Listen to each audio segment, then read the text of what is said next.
I always thought relationships unraveled loudly. Doors slammed, voices raised, accusations hurled like knives. But mine didn't.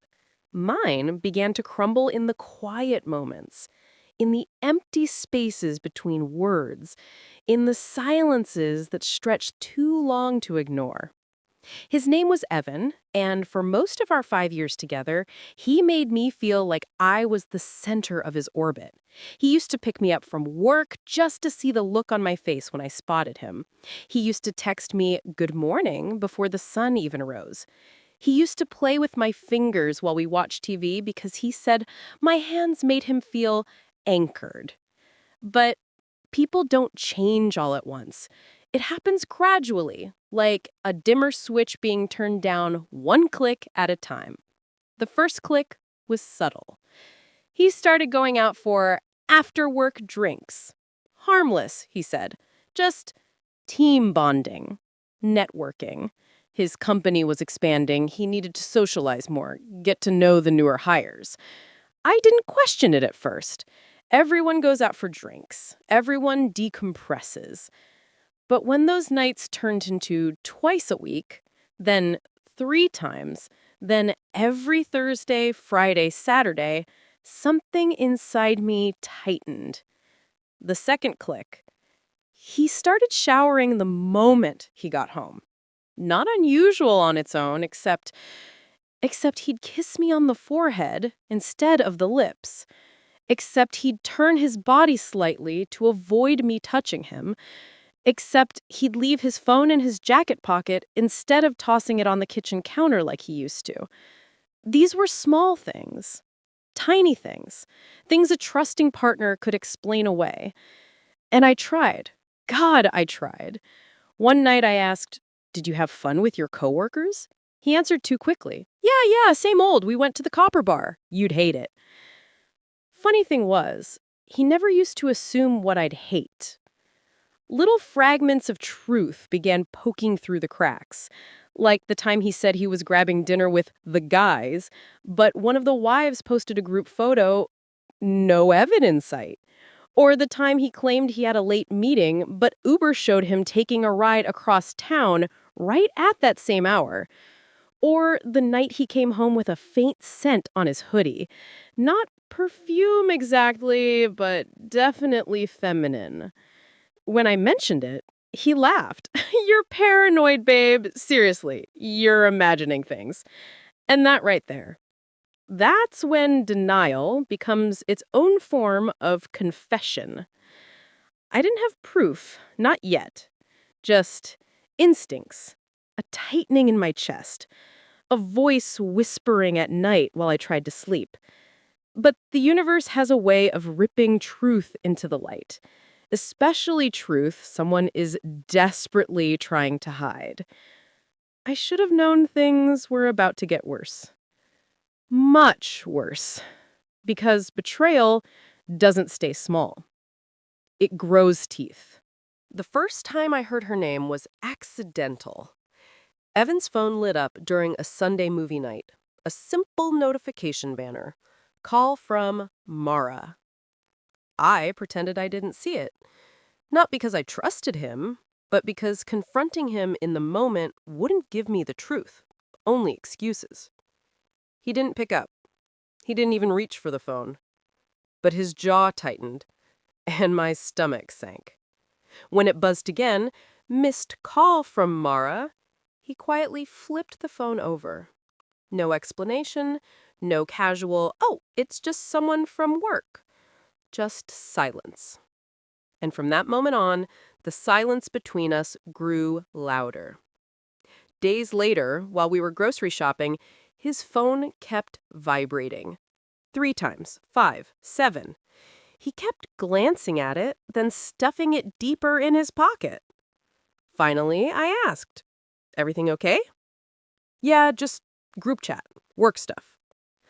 Work stuff didn't usually call 7 times in a row, but I played along.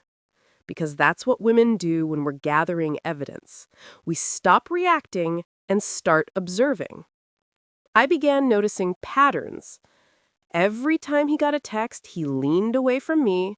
When he typed replies, his shoulders curled protectively over the screen. He started charging his phone on the opposite side of the bedroom, far from my reach. He developed a new vocabulary, too. Words like privacy and boundaries and I need space. This from the man who once handed me his phone so I could DJ while he drove. One night, I decided to test him. He was in the kitchen making tea. His phone sat face down on the coffee table. Buzzing. Buzzing again. Buzzing non-stop. I picked it up and called out, "Hey, your phone's going crazy." He ran into the room. Not walked, not jogged. Ran. Snatched it from my hands, screen held against his chest like a treasure he'd die protecting. My heart dropped. "What was that?"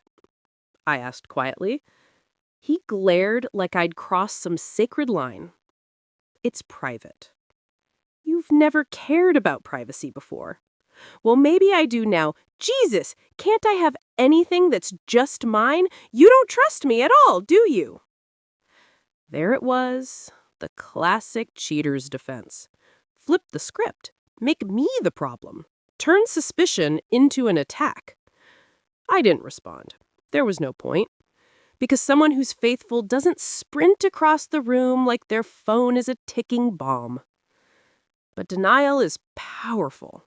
I kept telling myself, maybe he was stressed. Maybe the job was getting to him.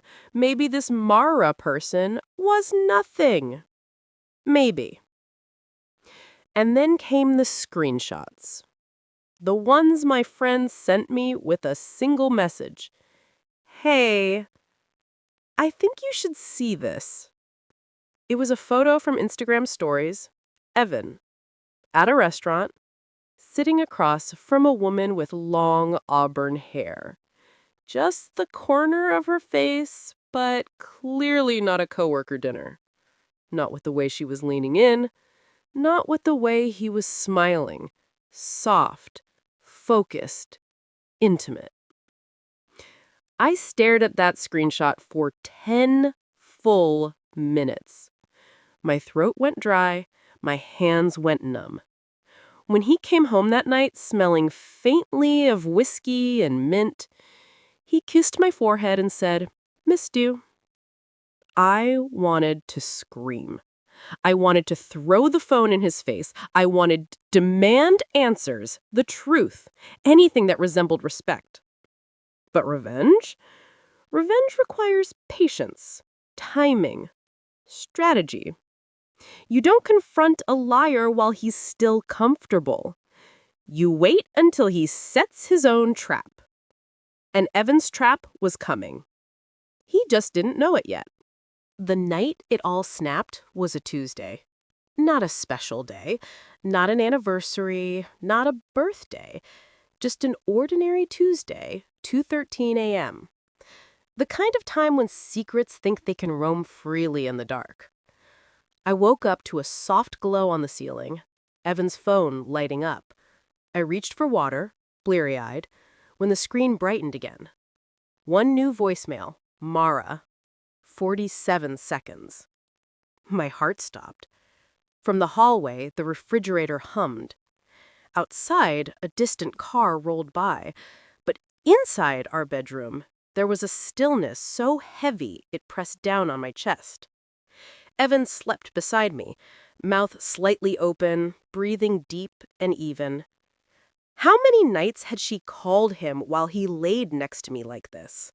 How many mornings had he deleted messages before I woke? How many lies had I swallowed because I still believed the man I loved couldn't possibly betray me? My hand shook as I picked up the phone. Locked. Password protected. He changed it. Of course he did. But I'd watched him type it enough times. Thumb moving in a familiar pattern, a rhythm you learn without meaning to. I gambled, and the phone unlocked. A cold electric fear raced through me. The first thing I saw was the call log. 5:48 a.m., Mara, outgoing. 7:03 a.m., Mara. 9:15 a.m., Mara. 10:27 a.m., Mara. 10:52 a.m., Mara. 11:04 a.m., Mara. 12:29 p.m., Mara. 1:01 p.m., Mara. 1:06 p.m., Mara. 3:30 p.m., Mara. 4:12 p.m., Mara. 4:15 p.m., Mara. 5:02 p.m., Mara. 8:41 p.m., Mara. There were dozens of calls every damn day, sometimes 20, sometimes 24. And texts? Hundreds. Scrolling felt like pulling out pieces of my heart, one line at a time. Her, I miss you already. Him, I know, tomorrow feels too far away. Her, she home? Him, yeah, waiting for her to fall asleep. Her, I hate that you can't stay over tonight. Him, soon. Soon? What did soon mean? Was he planning to leave me? Move in with her? End us without even giving me the dignity of a conversation? My eyes blurred. I wasn't crying yet, not exactly. It felt more like my face was numbing, shutting down to survive what I was seeing. Then, I tapped the voicemail. The room filled with her voice. Warm, soft, intimate. Hey, baby. I couldn't sleep. I was thinking about last night. Call me when you wake up, okay? I miss you. That was it. 47 seconds. A casual little message from a woman who was clearly used to whispering her affection into my boyfriend's phone in the middle of the night.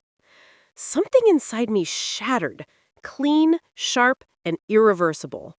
But beneath the heartbreak, beneath the humiliation, beneath the sickening realization that I'd lost the person I thought he was, a new emotion rose. Slow, steady, dangerously calm. Revenge. Not petty revenge, not screaming, crying, begging revenge. No, this was the measured kind, the strategic kind, the kind that waits. I placed the phone back on the nightstand, turned off the screen, pulled the blanket over my body, and stared at the ceiling while the rage inside me crystallized into something cold and precise. He kept lying, he kept denying, he kept treating me like I was crazy. Fine, let him, because soon I would give him a truth he couldn't run from. A truth so clean and sharp that it would cut him exactly the way he cut me. The morning after I found everything, the world felt different. I didn't cry. I didn't scream. I didn't even feel human. I felt like a ghost living inside my own skin. Evan walked into the kitchen at 7:12 a.m., yawning dramatically, scratching the back of his neck. "Morning," he mumbled, leaning in to kiss me. I turned my head. He froze. "You okay?" he asked. I set down my mug, wrapped my hands around the warmth, and forced my voice to stay steady. "Yeah, fine." He nodded slowly, watching me like I was a puzzle he didn't remember buying. He poured cereal, slurped milk, scrolled on his phone, thumb moving quickly, eyes darting. To her, probably. I wondered if Mara was texting him a morning greeting, a "miss you already," or "can't wait to see you later." I wondered how long this had been going on. 3 months? 6? A year? And the worst part wasn't the cheating. It was the choice he made. To look me in the eyes every day and pretend. Pretend he loved me. Pretend I mattered. Pretend we mattered.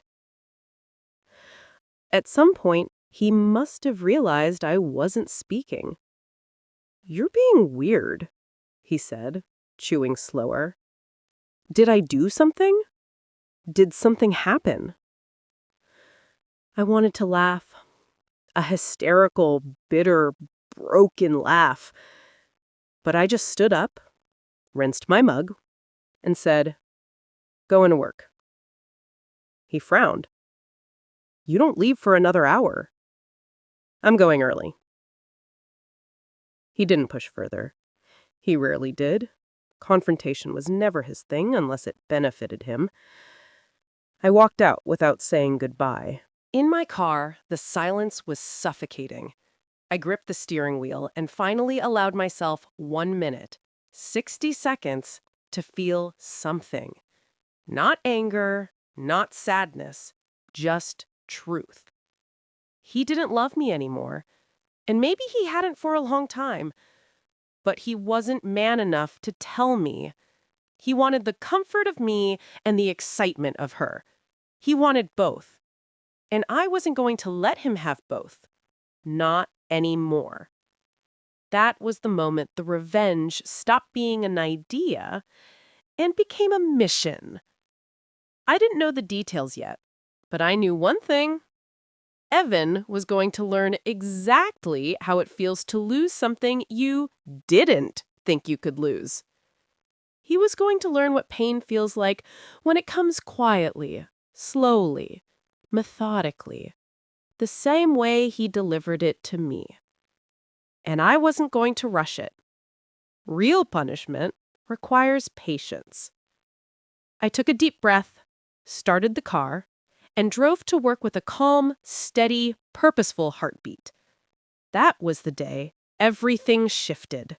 People think revenge is dramatic. Shattered dishes, screaming matches, public confrontations. But true revenge, the kind that stains a memory forever, it's quiet, calculated, surgical. I spent the next week acting normal. Not happy, not sad, just neutral. Evan didn't know what to do with neutral. Want to watch a movie? I'm tired. Want to go get dinner? Not hungry.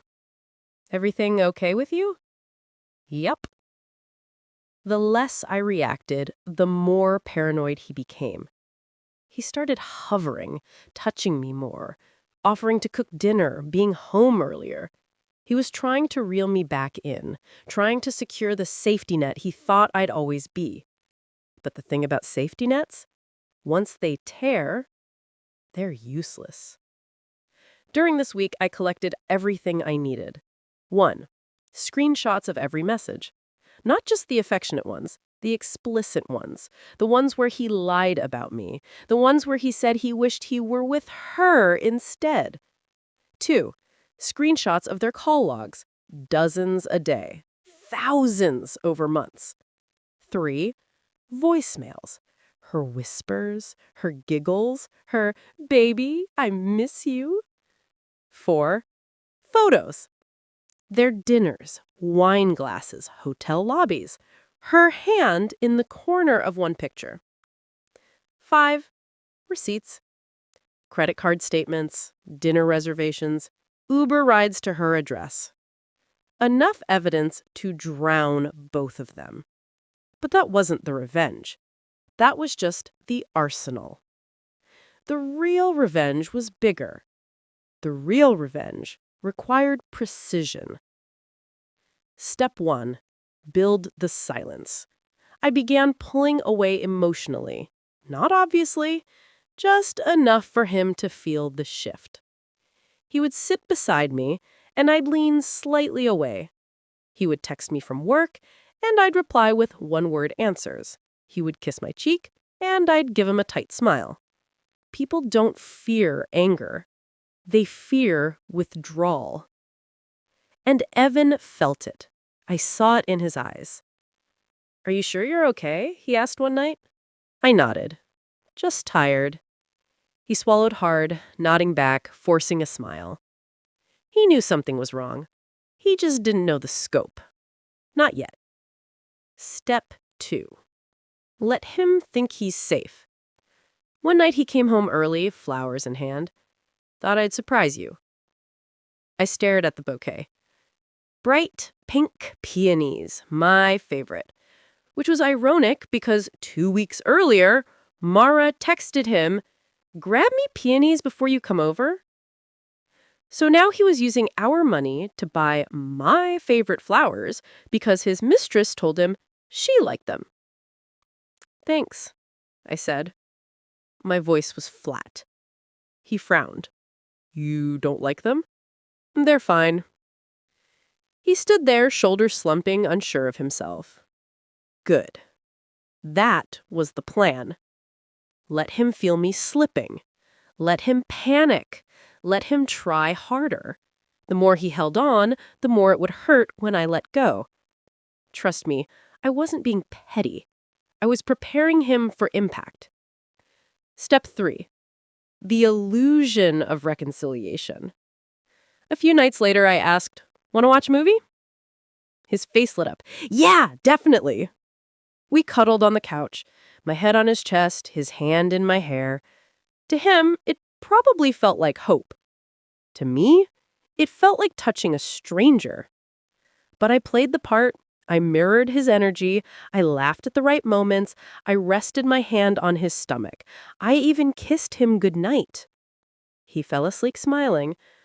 I stayed awake staring at the ceiling. Because tomorrow was the final step. Step 4. The reveal. But not to him. Not yet. To her. I created a new email address, one that couldn't be traced. Then I attached 82 screenshots, 14 call logs, 3 voicemails, 6 photos, 37 text message threads, 4 receipts, a map of his Uber rides, and a final message. If you're going to share a man, you should know who he's betraying. I hit send and waited. It didn't take long. At 9:27 a.m., while I sat at my desk at work, my phone buzzed. Unknown number. Who is this? Another message, then another. Answer me. Where did you get these? Why would you send this? I didn't reply. Because I wasn't done yet. Mara needed to be rattled, destabilized, aware. But she wasn't the target. Not really. The target was Evan. And his downfall would come from her. Because cheaters don't stay loyal. Not even to the people they cheat with. And Mara was about to learn that the hard way. The twist didn't come from my plan. It came from Mara. At 6:14 p.m., Evan came home early, storming through the front door, slamming it shut, breathing hard, face flushed, eyes wild. "What the hell did you do?" he demanded. I blinked slowly. "Excuse me?" "Don't play dumb. Mara showed me everything. Why would you?" He stopped. Because I wasn't reacting. I wasn't shocked. I wasn't nervous. I wasn't scrambling for a lie. I was calm, deadly calm. "You went through my phone," he said quietly. "No," I said. "I went through the truth." He swallowed hard. His chest rose and fell in quick bursts. "How could you invade my privacy like that?" I laughed. Not a bitter laugh, not a loud one, just a soft, incredulous laugh. "Privacy," I repeated. "You mean the same privacy you violated every time you lied to my face? Kissed me after being with her, slept beside me while texting her goodnight, called her 20 times a day." He flinched. Good. He deserved worse. "You don't understand," he began. "No, you don't understand." I walked past him, calm, steady, unshakable. Went to the dining table, pulled out a folder, dropped it in front of him. He stared down at it, confused. "What is this?" "Proof," I said. "Since you love denying things, here's everything you've been doing for the last 4 months." He opened the folder. Photos, screenshots, messages, call logs, voicemails, receipts, evidence piling like the weight of his own guilt. His hands trembled. "Where? How? When did you?" I cut him off. "The night Mara called you at 2 a.m. His face drained of color. He sank into the chair like his legs couldn't hold him. "I can explain," he whispered. "No," I said. You can't. He covered his face with his hands. Please, but please, just listen. His voice cracked. But I wasn't finished. Not yet. I leaned forward, resting my palms on the table. Mara wasn't supposed to show you, I said. I sent everything to her so she would confront you. His head snapped up. What? I stared him dead in the eyes. You deserve to lose both of us. His mouth fell open. You're leaving me? No, I said quietly. I left you the moment I heard her voicemail. He tried to stand, but I held up a hand. And Evan, I'm not finished. The fear in his eyes told me he finally understood. This wasn't heartbreak. This was destruction. He whispered, What else did you do? I smiled. Just a small, devastating smile. You'll find out tomorrow. Evan barely slept that night. I could hear him pacing the hallway, opening and closing drawers, rummaging through his thoughts like a man desperately searching for a reality where he wasn't the villain. But dawn came anyway. And with it, the consequences. The next morning, I woke up early and dressed calmly. Jeans, white sweater, hair in a simple ponytail. No makeup, no dramatics, just clarity. When I stepped into the kitchen, Evan was sitting at the table with his head in his hands. The man looked hollow, sunken, drained. Where are you going? He asked, voice rough. To work, I said, grabbing my keys. You can't just go to work like nothing happened. We need to talk. I looked at him then, really looked. For months, he lied, manipulated, gaslit, and cheated. Now he wanted a conversation? No, I said softly. We don't. He stood up. Please, I'm begging you, don't do anything crazy today. I'm not, I replied. And I wasn't lying. Everything was already done. As I walked outside, the cool morning air hit me like clarity, sharp, refreshing, alive. I drove not to my office, but to his, because step 5, the final step, was already in motion. The HR director was waiting for me. Her name was Marlene. Sharp bob haircut, crisp blazer, eyes that missed nothing. She greeted me warmly. You must be Alina, she said. We received your message last night. Thank you for coming in. I handed her the folder containing everything. The screenshots, the call logs, the voicemails, the photos, the timestamps. So we're clear, I said. This isn't about ruining someone's job. Marlene raised an eyebrow. That's surprising. Most partners who come to us want destruction. I shook my head. I want truth and accountability. I want the woman he cheated with, your employee, to face the same consequences he will, whatever those consequences are. Marlene nodded slowly. That's fair. Fair. Something Evan hadn't given me in months. See, the twist wasn't that he cheated. It was that he cheated with a coworker, a newer hire who was supposed to be supervising. Office relationships weren't forbidden, but undisclosed ones? Those were a policy violation. A big one. An investigation was mandatory. And with the sheer volume of evidence, it would be the most open and shut investigation they'd ever seen. Marlene exhaled. This is substantial. We'll have to take immediate action. That's your job, I said gently. I'm not requesting anything specific. But inside, a small, buried part of me whispered, I want him to lose something that mattered to him, the way he made me lose something that mattered to me. As I left the building, a weight lifted off my chest. Not because I wanted revenge, but because I wanted closure. And closure sometimes comes disguised as justice. When I returned home that evening, Evan was on the couch, pale as hospital sheets. "He called me in," he whispered. I set my bag down. "I know." "You did this?" "I told the truth," I corrected. "They're launching an investigation. They suspended me, and they suspended her too. She's furious. She's saying I lied to her about everything. She's thinking of filing a harassment complaint against me."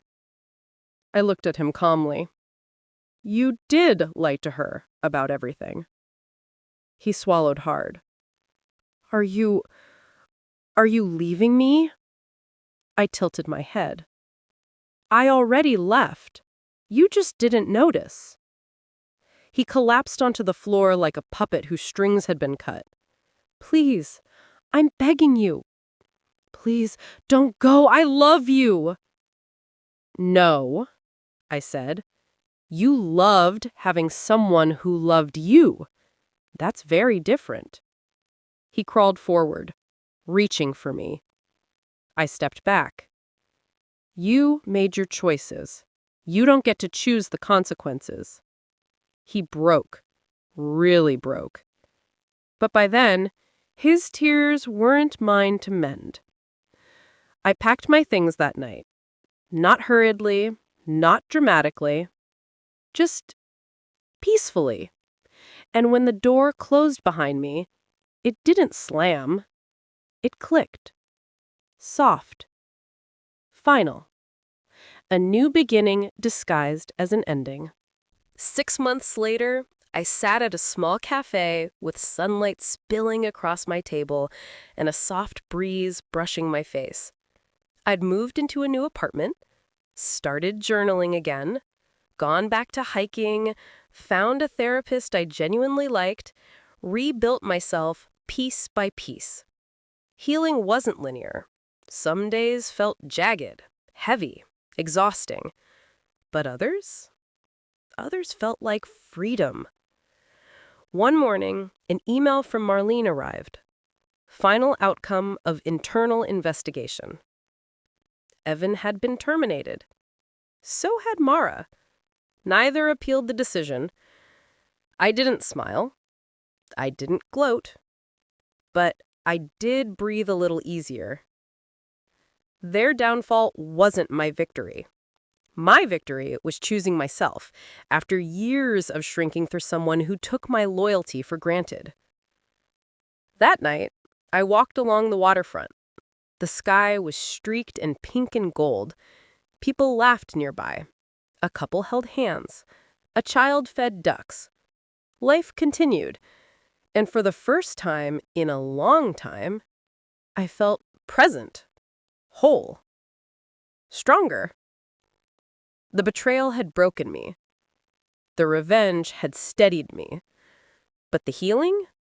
The healing rebuilt me. And as the sun dipped behind the horizon, I whispered a quiet promise to myself. Never again will I love someone more than I love my own peace. And I meant it. Thank you for listening to this story. Sometimes betrayal doesn't just break your heart, it breaks your sense of reality. But healing begins the moment you choose yourself over the person who wounded you. Remember, revenge might close the chapter, but reclaiming your peace is what ends the book. If you want more stories like this, check out the next one on the channel. And as always, take care of your heart. It's the only one you've got.